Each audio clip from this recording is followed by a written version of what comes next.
두 번째 시간 5.18 민주화운동 사적지 탐방. 잠깐 선생님, 사적지가 뭐예요? 사적지란 국가에서 문화재로 지정한 역사적인 유적, 기념물을 보존하고 있는 토지를 말해요. 이제 사적지의 의미에 대해 알게 되었나요? 선생님이 총 4곳의 사적지를 방문해 보았어요. 그 사적지를 여러분께 소개하겠습니다. 그럼 5.18 민주화운동 제1호 사적지부터 알아봅시다. 5.18 민주화운동 1호 사적지는 전남대학교 정문이에요. 이 전남대학교 정문에서는 1980년 5월 17일 자정 불법적인 비상계엄 전국 확대에 따라 전남대에 진압한 계엄군은 도서관에서 공부하고 있는 학생들을 구타하고 불법적으로 감금했습니다. 다음 날 18일 아침 학생들은 교문 앞에서 시위를 시작했고 이러한 계엄군의 폭력 진압에 학생들이 저항하고 시내로 진출하면서 항쟁이 시작되었습니다. 그래서 전남대학교 정문에서는 5.18 민주화운동 최초 발원지가 되었습니다. 여기서 주목해야 할 것이 불법적 비상계엄을 실시했다는 것인데요. 원래 비상계엄의 목적은 국가가 비상사태일 때 사회질서를 위해 군대를 동원하는 것을 말합니다. 하지만 이때 내렸던 5.17 비상계엄 확대 조치는 전두환을 중심으로 한 신군부의 주도로 이어졌고 전두환이 대통령의 자리에 오르기 위해 군대를 동원했다는 점에서 불법적인 것이라고 볼 수 있습니다.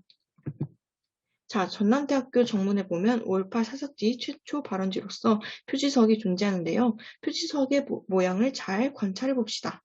표지석 속 각각의 색깔의 원은 무엇을 의미할까요? 첫 번째 파란 원을 봅시다. 5개의 뻗어있는 선이 꼭 사람이 팔을 뻗고 있는 것 같이 보이지 않나요? 이것은 독재군부의 총탄을 맞으면서도 두 팔을 높이 들며 문지화를 외쳤던 외국 지사의 모습을 의미한다고 합니다. 그 다음 타원형 안에 빨간색 원을 보면 특정한 문양이 있죠. 문양이 밖으로 뻗어나갈수록 점점 커지는 형태를 띠는데요. 이는 민주화가 전국적으로 확산되는 것을 의미합니다. 다음 보라색 원이 표시된 원통형 구멍은 빛을 한 곳으로 모아 온 세상이 비춘다는 5.18 민주화 운동의 뜻을 의미합니다. 마지막 아래의 원두색 원을 봅시다. 청동색 횃불이 있죠. 이것은 뜨겁게 타오르는 광주의 민주화를 상징한다고 합니다. 자, 다음 사적지는 사적 제5-1호 옛 전남도청입니다. 옛 전남도청은 계엄군이 주둔했던 장소로 시민군의 분부이자 5월 27일 새벽 계엄군의 무력 진압에도 시민군이 끝까지 저항했던 최후 항쟁지라고 합니다. 바로 전남도청 앞에는 사적 5-2호 5.18 민주광장이 있는데요. 이 민주광장에는 정말 큰 시계탑이 존재합니다. 이 시계탑은 평소에는 아무 소리도 나지 않다가 매일 오후 5시 18분이 되면 약 3분간 임을 위한 행진곡이 나옵니다. 5.18 민주화운동을 잊지 않고 마음속에 새기기 위해 이렇게 매일 울린다고 해요.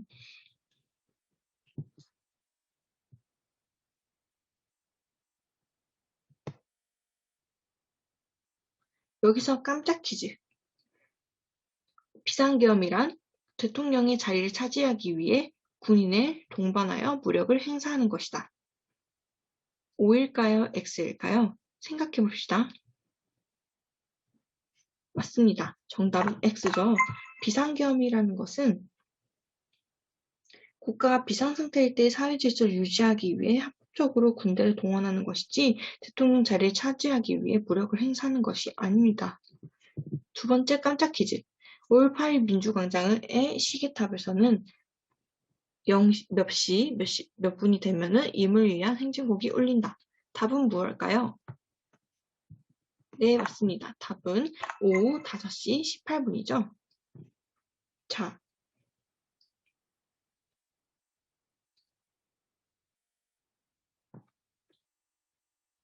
내용이 이해가 됐나요? 마지막 사적지로는 제4적 28호 전일 빌딩입니다. 광주에서 5.18 당시 헬기 사격의 흔적으로 추정되는 물증이 남아있는 곳은 이 전일 빌딩이 유일하다고 합니다. 전일 빌딩에는 이렇게 건물 외벽에서 68개, 건물 10층만에서 177개의 총탄 흔적이 발견되었다고 합니다. 여기 사진을 봅시다. 사진을 보면은 자세히 보면은 벽에 구멍이 뚫려 있어요. 이것이 바로 총탄의 흔적이고 그 개수에 따라 숫자를 부여했습니다. 전일 빌딩에는 이렇게 총탄의 흔적뿐만 아니라 당시의 상황이 담긴 사진이 전시되어 있는데요.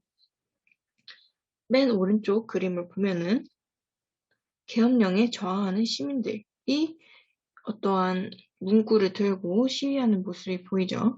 그리고 맨 왼쪽을 보면은 아래쪽은 군인들, 위쪽은 시민들이 대치 중인 것을 확인할 수 있습니다. 가운데는 뿌연 연기가 흘러나오면서 어떤 상황인지 짐작할 수 있겠죠. 그리고 가운데 사진은 이러한 상황을 취재하기 위한 외신 기자의 모습이 보여지는 사진입니다. 이러한 사진뿐만 아니라 당시 내어졌던 어떤 신문기사, 이러한 신문기사가 나오기까지 있어서는 언론 탄압이 있었다고 하고요. 그리고 그 당시 살고 있었던 사람들의 일기가 담겨있는 어떤 기록물이 존재합니다. 이렇게 오늘 두 번째 시간에서는 전남대학교 정문, 옛 전남도청, 5.18 민주광장, 시계탑, 전일빌딩 총 4곳의 사적지에 대해서 알아보았습니다. 어때요? 잠시 타임머신을 타고 과거 여행을 하고 온 듯한 생생함이 전해졌나요? 이 밖에도 25개의 사적지가 더 있답니다. 그리하여 5.18 민주화운동 사적지는 총 29곳입니다. 정말 많죠? 여러분들도 5.18 민주화운동 당시의 생생함을 느끼고 싶다면 이 사적지들을 들려 그날의 자취를 느껴보세요.